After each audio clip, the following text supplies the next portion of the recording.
நம்ம கேப்டன் விஜயகாந்த் அவர்களுடைய இளைய மகனான சண்முக பாண்டியன் அவர்கள் தொடர்ச்சியாக பல திரைப்படங்களில் நடித்து வருகின்றார். கடந்த வருடம் கூட கொம்புச்சீவி திரைப்படத்தில் நடித்து மிகப்பெரிய அளவிற்கு மக்கள் மத்தியில் அது ஹிட்டாகி இருந்தது என்றுதான் கூற வேண்டும். அந்த அடிப்படையில் தொடர்ச்சியாக பல திரைப்படங்களில் நடித்து அந்த திரைப்படங்கள் எல்லாம் தியேட்டரில் ஹிட் ஆகியிருக்குது என்றுதான் கூற வேண்டும். மேலும் ரசிகர்கள் பட்டாளம் என்பது தமிழ் சினிமாவில் கேப்டன் விஜயகாந்த் அவர்களுக்கு அதிகம். அந்த ரசிகர்கள் பட்டாளம் அனைவரும் சண்முக பாண்டியன் அவர்களுடைய திரைப்படங்களை மிகவும் எதிர்பார்த்தவர்களாக இருக்கின்றார்கள். அவர்கள் எதிர்பார்ப்புக்கு பதிலளிக்கும் விதமாக தற்பொழுது கேப்டன் சினி கிரியேஷன் தயாரிப்பு நிறுவனத்தின் உதவியால் மீண்டும் ஒரு திரைப்படத்தில் நம்ம சண்முக பாண்டியன் நடிக்கப் போவதாக செய்திகள் வெளியாகி இருக்கின்றன. மேலும் கேப்டன் சினி கிரியேஷன் என்ற இந்த தயாரிப்பு நிறுவனம் நம்ம ஐயா கேப்டனுடைய நிறுவனம் என்பது நமக்கு தெரியும். தொடர்ச்சியாக மக்கள் மத்தியில் நம்ம நிலைச்சி இருக்கணும்னா தொடர் திரைப்படங்களை கொடுத்து கொண்டு இருக்கணும். அந்த வகையில் நம்ம சண்முக பாண்டியன் அவர்கள் மிக தெளிவாக வருடம் ஒரு திரைப்படம் என்ற அடிப்படையிலாவது ஒரு திரைப்படம் வெளியாகி கொண்டிருக்கின்றது. மக்கள் மத்தியில் முகத்தை காட்டிக்கொண்டே இருந்தால் நிச்சயமாக மக்கள் இவருடைய நடிப்பு திறமை போன்றவற்றை பகுப்பாய்வு செய்து நல்ல ஒரு இடத்தில் வைப்பார்கள். அந்த மாதிரி ஒரு விடயம்தான் கடந்த காலங்களில் நம்ம கேப்டன் அவர்கள் செய்தார்கள்.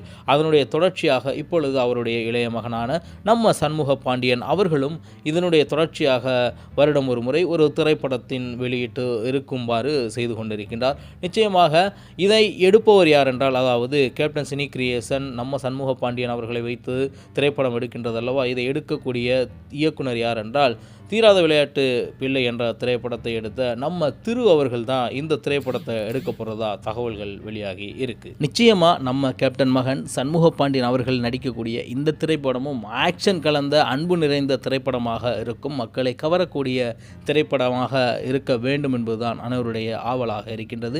இது நிச்சயமாக அந்த திரைப்படத்தில் இருக்குன்னு தகவல்கள் வெளியாகி இருக்கு. மேலும் இந்த திரைப்படத்தில் நம்ம சண்முக பாண்டியன் அவர்களுடன் இணைந்து நடிக்கக்கூடிய ஜோடி யாரு, மேலும் வேறு எந்தெந்த நடிகர்கள் எல்லாம் இந்த திரைப்படத்தில் நடிக்க போகிறாங்க என்கின்ற தகவல்கள் மிக விரைவாக வெளியாகும் என்று சினிமா வட்டாரங்கள் தெரிவித்திருக்கின்றன. இந்த திரைப்படத்தின் கூட்டணி, அதாவது திரு மற்றும் நம்ம சண்முக பாண்டியன் அவர்கள் இணைந்து செயலாற்றக்கூடிய இந்த திரைப்படத்தின் கூட்டணி எப்படிப்பட்ட வெற்றியை எதிர்காலத்தில் கொடுக்கும் என்பதை பொறுத்திருந்தான் பார்க்க வேண்டும்.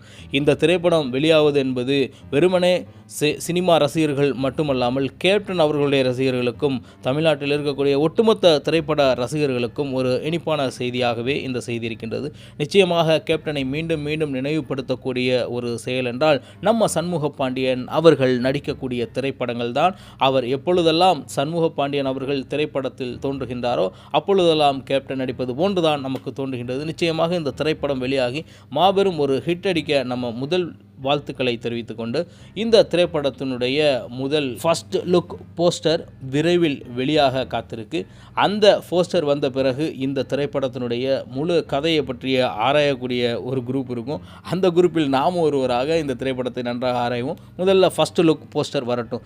நீங்கள் சொல்லுங்கள், எந்த மாதிரியான கதை அமைவு திரைக்கதை இந்த திரைப்படத்தில் இருக்கணும், எந்த மாதிரியான திரைக்கதை அமைந்தால் நம்ம சண்முக பாண்டியன் அவர்களுடைய இந்த திரைப்பட கூட்டணி என்பது மாபெரும் வெற்றி பெறும். மேலும் கேப்டன் விஜயகாந்த் அவர்களிடம் இருக்கக்கூடிய அதே தன்மை நம்ம சண்முக பாண்டியன் அவர்களிடம் இருப்பதால் என்ன மாதிரியான விடயங்களை இந்த திரைப்படத்தில் நீங்கள் எதிர்பார்க்கின்றீர்கள் என்பதை நீங்கள் கமெண்ட் செக்ஷனில் மறக்காமல் குறிப்பிடுங்க என்பதை கூறிக்கொண்டு திரைப்படத்தின் முதல் ஃபர்ஸ்ட் லுக் போஸ்டர் வந்த பிறகு மீண்டும் ஒரு காணொலியில் உங்களை சந்திக்கின்றேன். அதுவரை உங்களிடமிருந்து விடைபெறுவது உங்கள் தமிழா செய்திகள். நன்றி, வணக்கம்.